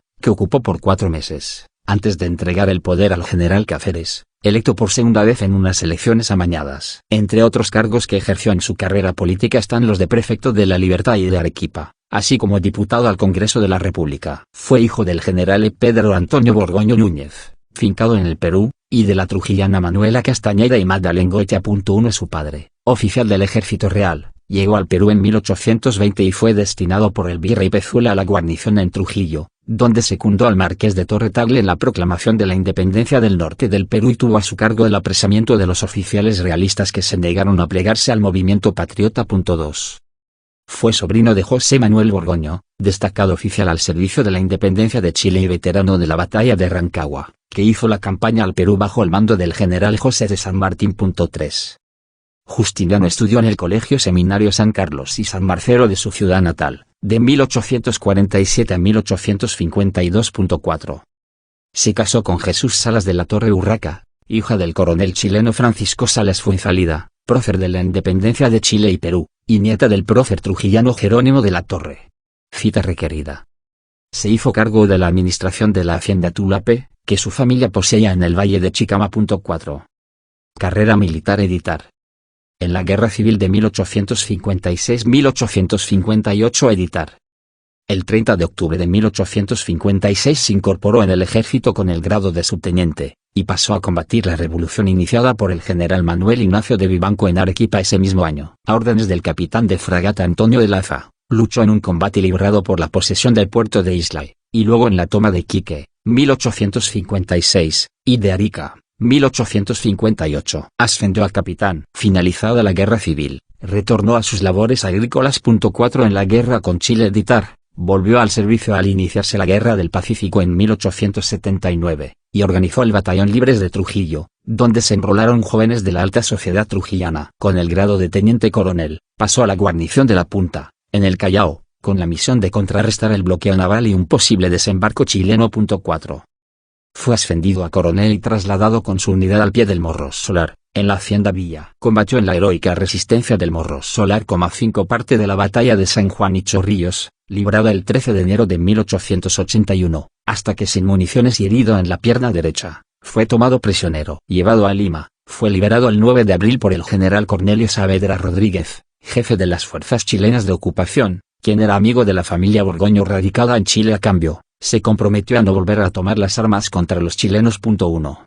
Justiniano Borgoño Castañeda, coronel del Ejército del Perú. Borgoño retornó a Trujillo y reanudó sus labores agrícolas, pero a instancias del contraalmirante Lizardo Montero, jefe político y militar de los departamentos del norte, asumió como prefecto y comandante general del Departamento de la Libertad, cargo que ejerció entre julio de 1881 y junio de 1882.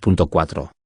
Consciente que tenía por encima el deber de luchar por la patria antes que cumplir promesa alguna dada al invasor, organizó una pequeña fuerza, al frente de la cual se unió al Ejército del Norte y fue partícipe del triunfo peruano en la batalla de San Pablo, el 13 de julio de 1882. Cuando el general Miguel Iglesias dio el grito de Montán invocando un acuerdo de paz con Chile aún con fisión territorial, Justiniano no estuvo de acuerdo y marchó a Tarma, donde se puso a órdenes del general Andrés Sá Cáceres, jefe político y militar de los departamentos del centro. Se le encomendó el mando del batallón Cepita N. Indicador ordinal masculino 2,6 al que disciplinó e instruyó con mucho celo. Siguió a Cáceres a lo largo de su campaña al norte y peleó en la batalla de Huamachuco, librada el 10 de julio de 1883, donde resultó herido, teniendo que retirarse a Conchucos. 4. Fue nombrado comandante general de las fuerzas que debía organizar en el Departamento de la Libertad para continuar la resistencia. Allí asumió nuevamente la prefectura, de 16 de octubre a 30 de noviembre de 1883. Hecho la paz con Chile, reanudó sus negocios particulares. En la Guerra Civil de 1884-1885. Editar. Cuando el descontento se hizo masivo contra el gobierno del general Iglesias, Borgoño se sumó a la campaña del general Cáceres para derribar a dicho régimen. Volvió a ser nombrado prefecto y comandante general de la Libertad, cargo que ejerció de 22 de julio a 3 de septiembre de 1884. 4. Tras rechazar la jefatura del Ejército del Norte, se trasladó a Lima para averiguar la situación del país y hacia dónde se orientaba el sentimiento popular. Luego se dirigió a Arequipa, donde inició una activa colaboración con la revolución acaudillada por el general Cáceres. Fue nombrado sucesivamente prefecto y comandante general del departamento de Arequipa, de 25 de octubre de 1884 a 2 de enero de 1885, comandante general de la Primera División del Ejército, ministro interino de Guerra y Marina, de 8 de enero a 2 de febrero de 1885, y jefe militar de la Plaza, de 27 de marzo a 13 de mayo de 1885. 4. Al frente de sus tropas marchó hacia Concepción, Junín, donde se unió con las fuerzas del general Cáceres. El país libró entonces una guerra civil entre caceristas e iglesistas. Participó en el combate de Masma, librado el 4 de julio de 1885. Después de algunos movimientos tácticos se unió a la división del coronel Remigio Morales Bermúdez y contribuyó a la toma de Canta, el 15 de agosto. Luego participó en la batalla de Huaripampa, el 15 de noviembre, y en la toma del pueblo de Chicla, el día 30. Estuvo en la caída de la capital el 1 de diciembre, que puso fin a la guerra civil. Luego se le encargó el desarme de las partidas irregulares que todavía actuaban en Lambayeque, La Libertad y Cajamarca. 4. Diputado, ministro de Estado y segundo vicepresidente Editar, fue elegido diputado por Trujillo, ejerciendo dicha representación de 1886 a 1889. Fue también ministro de Guerra y Marina al inaugurarse el primer gobierno del general Cáceres, 7 cargo que ejerció en 2 periodos, de 4 de junio a 22 de noviembre de 1886, y de 22 de agosto a 4 de octubre de 1887. 48. Durante el gobierno del coronel, luego general, Remigio Morales Bermúdez, 1890-1894, fue diputado por Pataz 4, segundo vicepresidente de la República 9 y presidente del Consejo de Ministros y ministro de Guerra, de 24 de agosto a 14 de octubre de 1891. 1011. Presidente del Perú Editar, Justiniano Orgoño Castañeda como presidente de la República, 1894. El presidente Morales Bermúdez, víctima de una repentina enfermedad, falleció el 1 de abril de 1894, a solo 4 meses de culminar su mandato. Ese mismo día, coincidentemente, estaba programado para que se realizaran las elecciones presidenciales, en las que participaba el general Cáceres, que contaba con el notorio apoyo gobiernista. El encargado de asumir el mando constitucional era el primer vicepresidente Pedro Alejandrino del Solar, pero este se había enemistado con los círculos caceristas al denunciar el doloso apoyo que el gobierno estaba dando a Cáceres. Los caceristas lograron suspender las elecciones, mientras que el Consejo de Ministros entregó la presidencia a Justiniano Orgoño para que en su calidad de segundo vicepresidente completara los 4 meses que restaba al mandato de Morales Bermúdez. Todo esto se hizo con apariencias de legalidad, alegando que Del Solar se había excusado de asumir el poder. En realidad, Del Solar había protestado contra la marginación sufrida, en cartas enviadas a los ministros de Estado. 1213.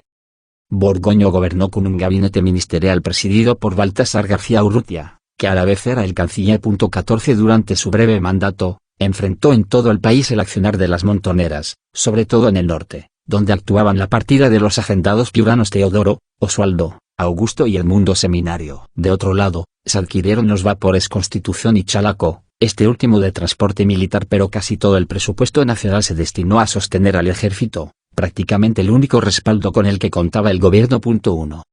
Borgoño convocó a nuevas elecciones, no solo para elegir a un nuevo presidente, sino para renovar totalmente al Congreso, argumentando que su composición no era representativa y que no gozaba de ninguna autoridad ni prestigio. Este último era un acto inconstitucional, pues solo se podía renovar el Congreso por tercios. En realidad, Borgoño buscaba allanar el camino para la elección del general Cáceres, quien, como único candidato y representando al Partido Constitucionalista, ganó y asumió el poder el 10 de agosto de 1894. Poco después, Borgoño fue ascendido a general de brigada. 15. El resultado de las elecciones de 1894 fue impugnado por los opositores de Cáceres, los partidos Civil y Demócrata o Pierolista, que consideraron todo ese proceso como una usurpación. Ambos partidos, extrañamente aliados, pues Pierola había sido hasta entonces feroz anticivilista, formaron la coalición nacional, que pasó a la ofensiva en todo el país. Se inició una sangrienta guerra civil, cuyo desenlace llevó al poder a Nicolás de Pierola en 1895. 16. Últimos años Editar. Por propia voluntad, Borgoño se trasladó a Argentina, donde se consagró a la agricultura. 4. Como acto de represalia del nuevo gobierno, fue borrado del escalafón del ejército, junto con el general Cáceres. 1718. Retornó al Perú en 1901, ya bajo el gobierno de Eduardo López de Romaña. Por resolución legislativa de 20 de septiembre de 1902 fue reincorporado al escalafón, 1920 siendo admitido en el Consejo de Oficiales Generales. Jubilado por límite de edad, se estableció en el balneario de Ancón, 4 donde también se retiró aquel caudillo a quien sirviera tan adictamente, el general Cáceres, que en 1919 recibió el bastón de mariscal de manos del Congreso, ya en el oncenio de Augusto B. Leguía. 21. Borgoño falleció en 1921. 2 años después moría Cáceres. Ricardo O'Donovan ir a la navegación. Ir a la búsqueda. Ricardo O'Donovan Córdoba, _.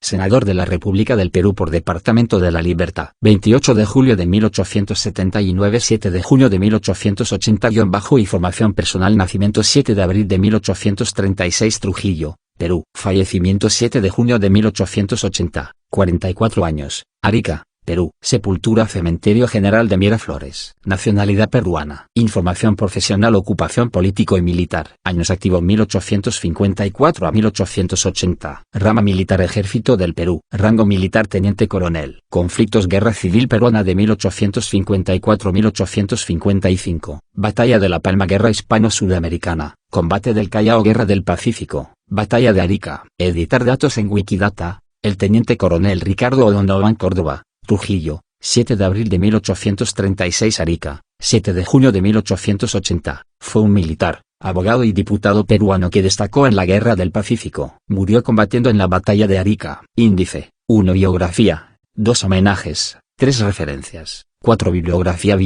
editar. Fue hijo de José O'Donovan y Ceferina Córdoba. Fue bautizado en la parroquia del Sagrario de esa ciudad a los 5 días de nacido. 1 En 1854. Inició su carrera militar, como soldado, logrando ascender a cabo el 3 de mayo de ese año, no pasando mucho tiempo para ser ascendido sucesivamente a sargento, alférez y teniente. Secundó a la Revolución Liberal de 1854, luchó en la Batalla de La Palma, contra el presidente José Rufino Echenique, 5 de enero de 1855. Luego se retiró del servicio y se dedicó al comercio. En 1864 volvió al ejército, durante la crisis internacional desatada por la presencia de la escuadra española en las costas peruanas. El 11 de mayo de 1865, fue ascendido a mayor de infantería. Se unió a la Revolución Nacionalista contra el gobierno del general Juan Antonio Pezet. El 6 de noviembre de ese año, tomó Lima, a órdenes del general Pedro Díez Canseco. El 2 de mayo de 1866, peleó en el combate del Callao, como segundo jefe del batallón Trujillo N.